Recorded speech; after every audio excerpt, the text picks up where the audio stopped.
I'm Kaye Kittrell with the Late Bloomer Urban Organic Garden Show, and today I'm interviewing none other than my son, Walker Carer, a modern-day rancher. Walker, you want to say hello? Hello there, how you guys doing? Happy to be here. I thought it might be of interest to listeners to hear from a young person who is choosing a life of ranching. Let's just start with just your basic education. How did you decide to go into sustainable agriculture? Many college students struggle through in college. They don't really know what they want to do. And so they choose one thing one year, they choose another the next year. And so that's kind of what my first few years were. I started off wanting to go into environmental law and then worked at a law firm and saw it was not for me, and then thought I would go into green building and realized it was out of my league. I wasn't going to be able to do something like that. And then after my mom started this garden in the front yard, it kind of inspired me to think more about agriculture and what are the issues that our planet faces with it, and kind of got me started in looking into what classes I could take, and got going in it in my master's degree at Stanford. Well, as a student athlete, you grew up as a student athlete playing tennis, and so you're living in the city, and you're really considered a city boy. Now, when we were talking to your ranch manager day before yesterday, who grew up in ranching, it's all he's ever wanted to do since he was tiny, and it's his dream job. He wants to retire on the ranch.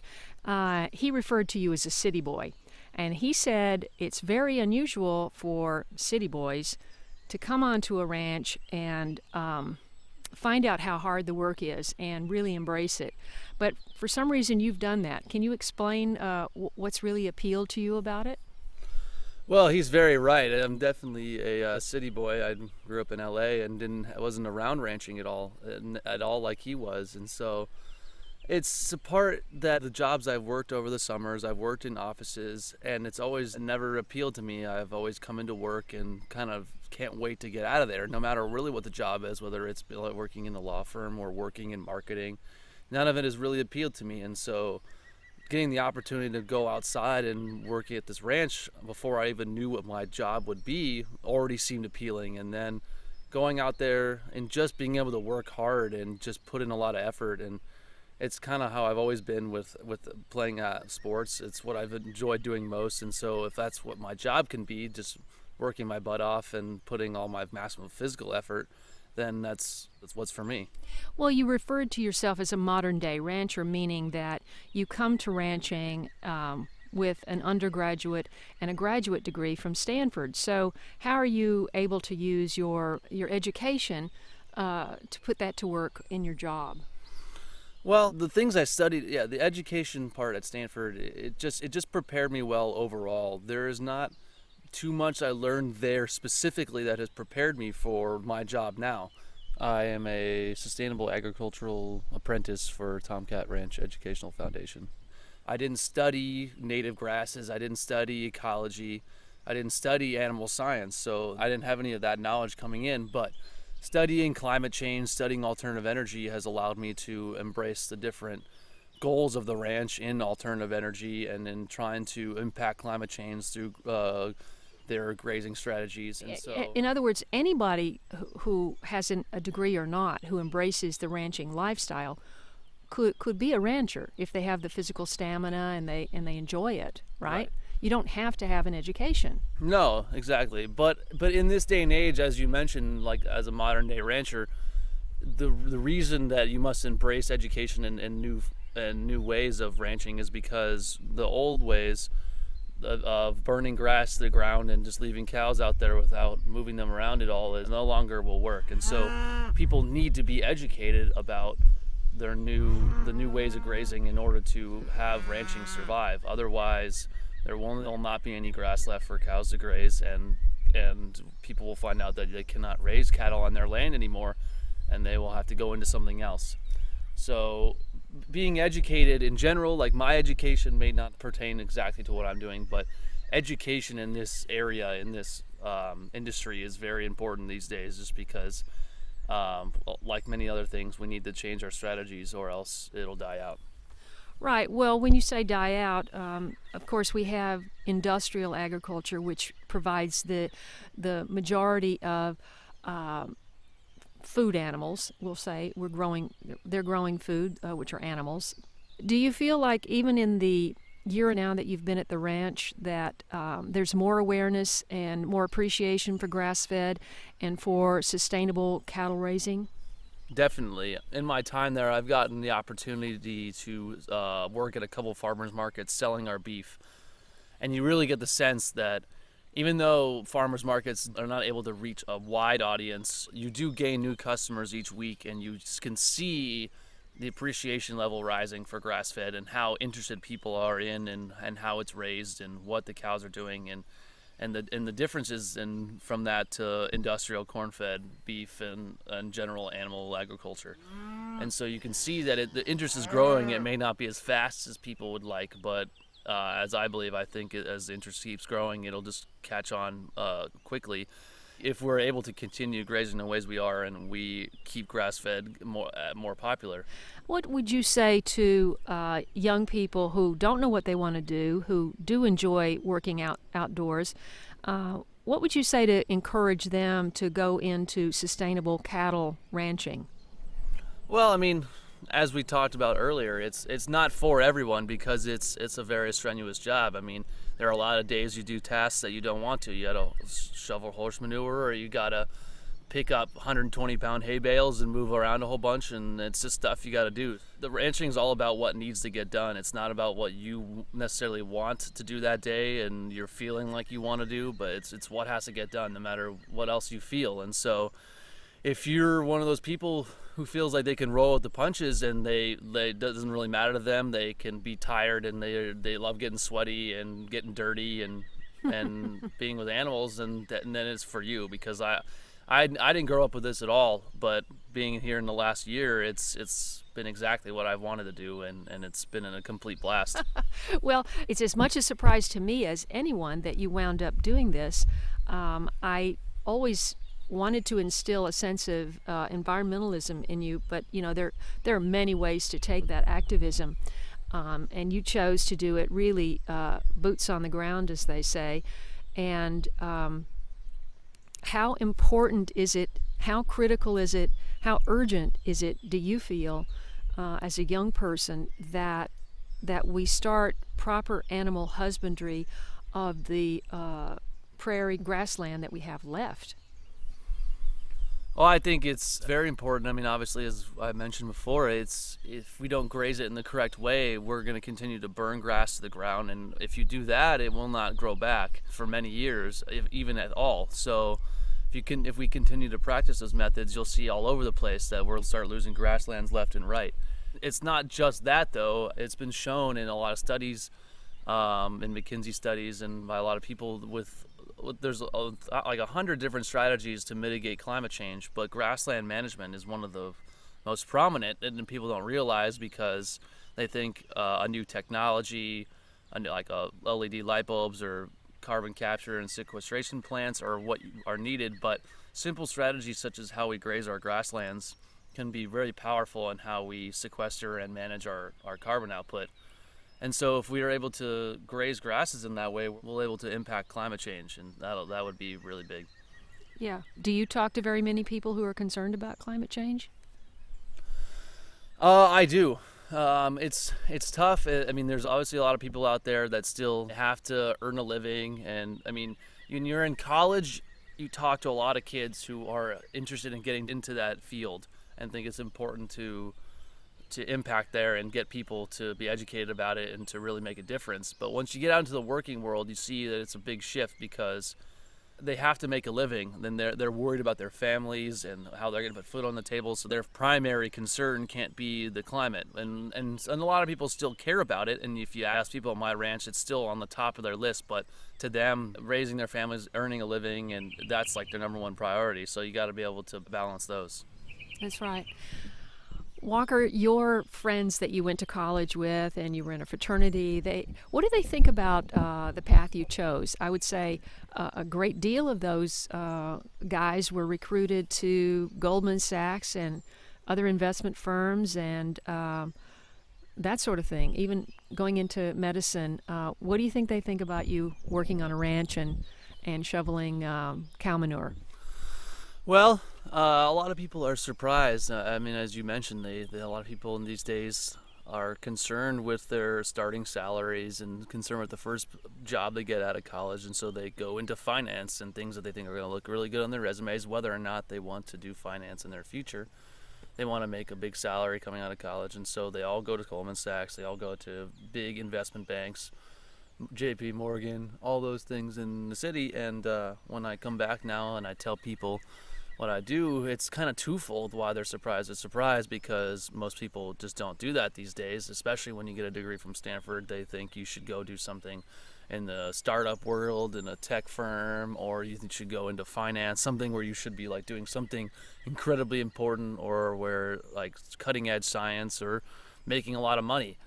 But the other reason they're surprised is just because it's me. Just because the growing up and my background in college, just being a tennis player and like not being a cowboy, not being that kind of person at all, they're really surprised to just hear what I'm doing now and that I went into that, because never really told anyone that I was thinking about doing that, and it didn't really even become my passion until after I left college. And so they're all surprised when I tell them now what I'm doing. And so Well, you mentioned that you called yourself a modern day cowboy, and you were very proud of the fact when you got your first cowboy boots and your cowboy hat, and you learned to drive trucks and tractors and stick shift and all that. But what is the coolest thing that you've learned about being around cattle?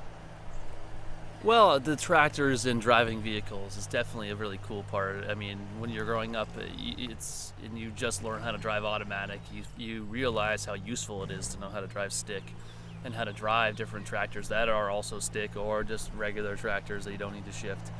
It seems important to know how to operate all those things going forward. I mean, if I'm running a ranch or whatever I'm doing, it's an important skill to have no matter really what I'm doing. I'm now, as my boss has pointed out, I'm quite versatile because I am a modern-day cowboy. I know how to drive vehicles, know how to do old-school things with roping and tackling calves, but I also know how to manage and how to write higher-level reports, design experiments, do data gathering, and all these things that normal people would do, but they don't know how to have this old-school side that is still very useful in this age. Well, I was going to mention that because the ranch you happen to work for is a nonprofit educational foundation. Education is a big part of what you do. You want to talk a little bit about how you work with the high school kids, with the Future Farmers of America? Is that what they are? Yes. So the program I work with is at Half Moon Bay High School in Half Moon Bay, with their Future Farmers of America program. And I started there because the current teacher there working in their ag program had two classes at the same time. One class that I'm working with now, which is called Agricultural Practices, and then she has a couple of other chemistry and bio classes that she has to teach inside the classroom.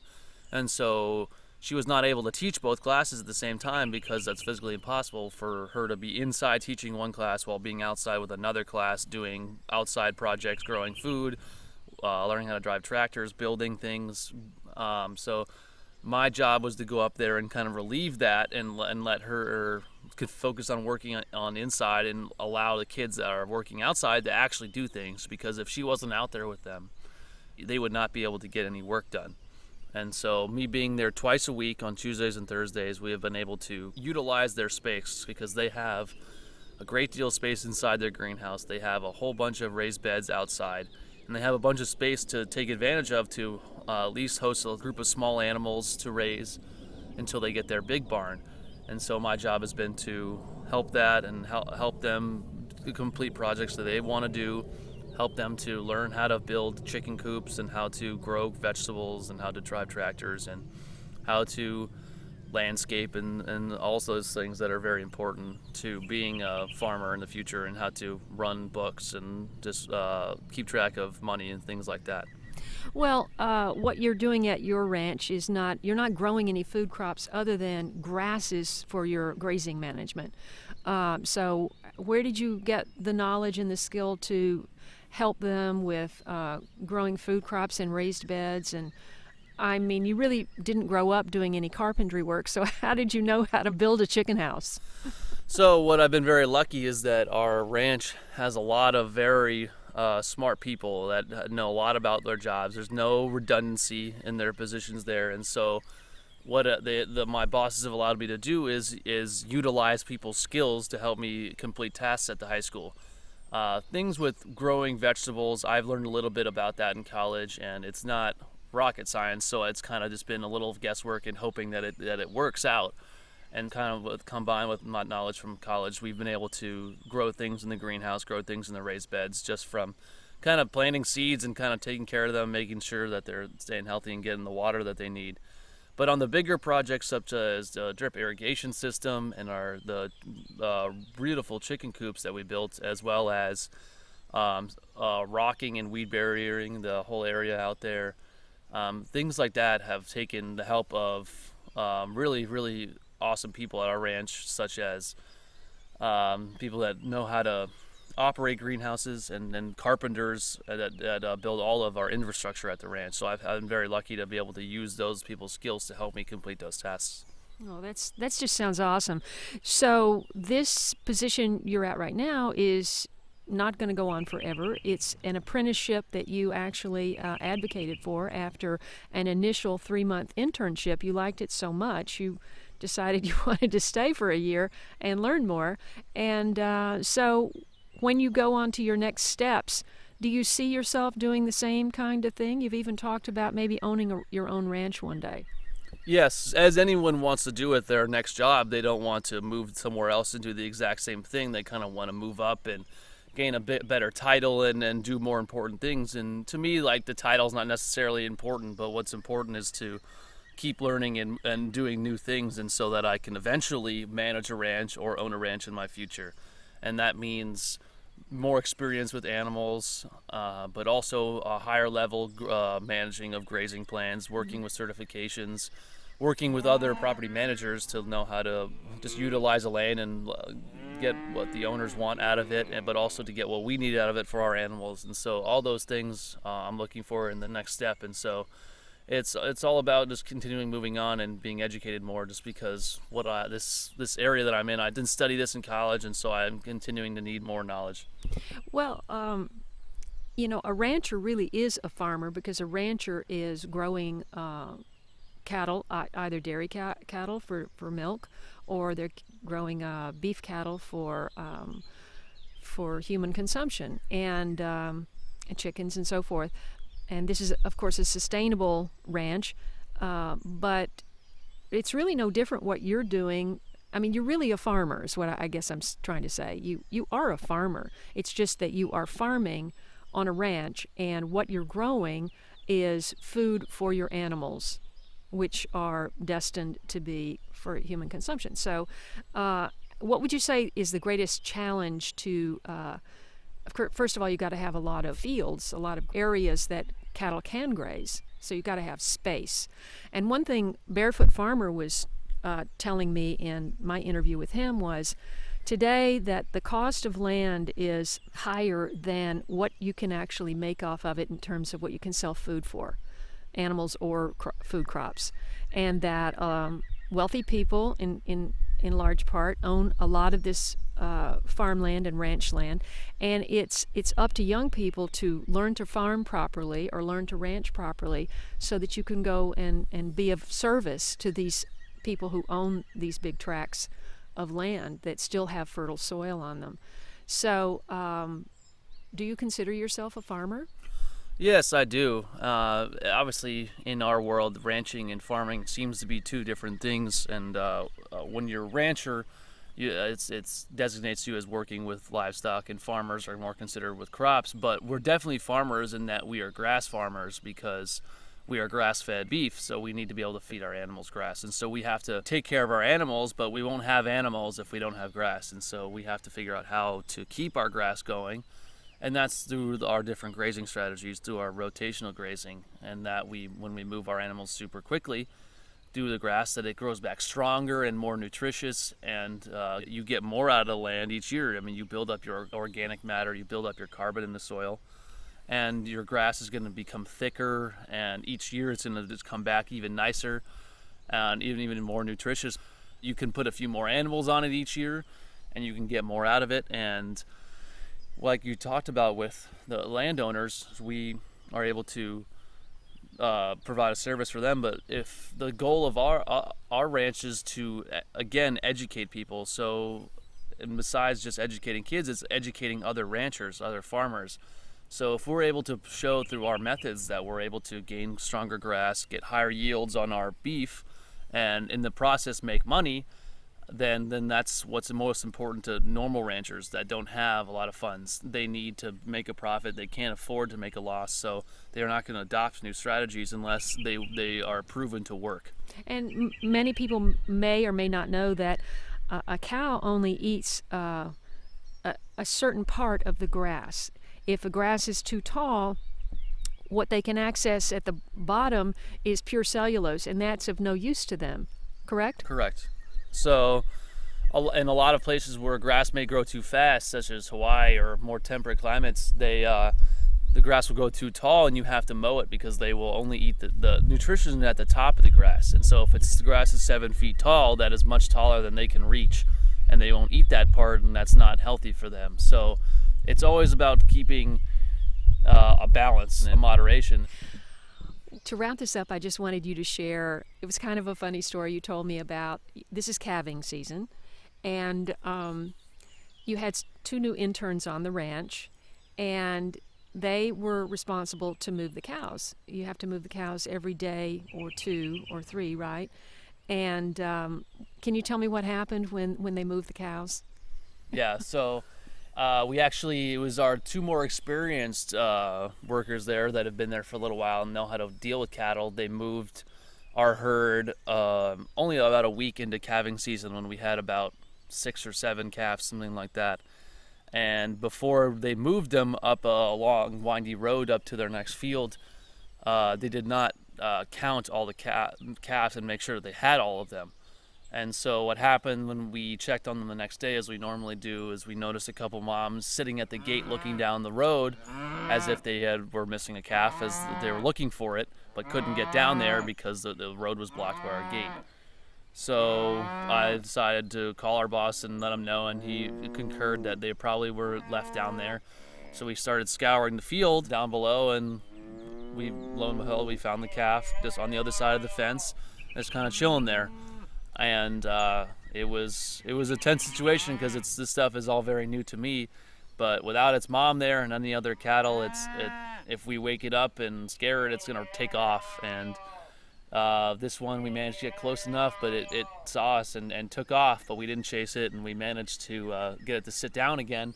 And I managed to grab it and hold it from running away. And we had to carry it on the back of an ATV while one of the guys was working with me, the new intern, drove the ATV as I held it on the back of the ATV because he was too big to hold in my lap.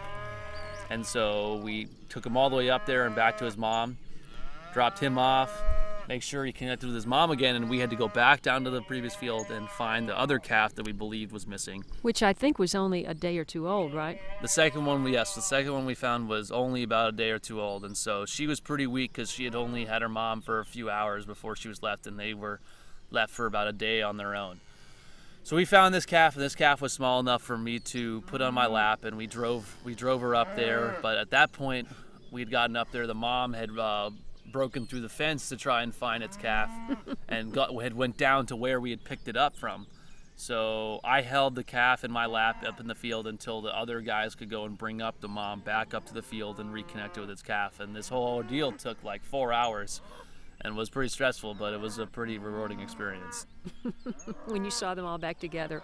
Yes. But you said you learned, you became aware that you really are sensitive to what's going on with cows now. You've learned a lot about cow behavior, and so you knew instantly that there was something wrong, and you had to go and fix it. Yeah, I mean, it's something that I've been taught from day one here, and it's kind of just always being observant out there. I mean, you can't just always assume things are right and okay out there. You have to, especially with being in a wildlife area, things can go haywire whenever with predators or with bad weather or the animals themselves, and so you always have to be attuned to the little things that they're showing you through their behavior. So you have to be attuned to that and always be paying attention, because you can miss it really easily if you just take a quick glance and then move on. So you always have to be looking.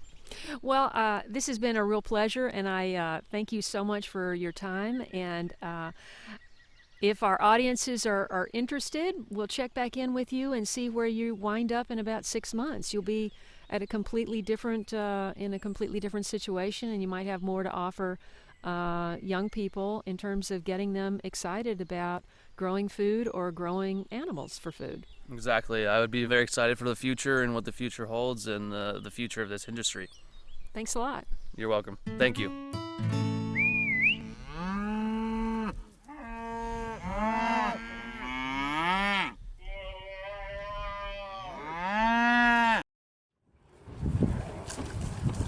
Hey guys, sorry, no food.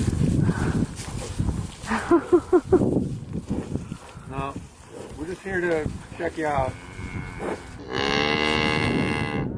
Are these your new friends? Yes,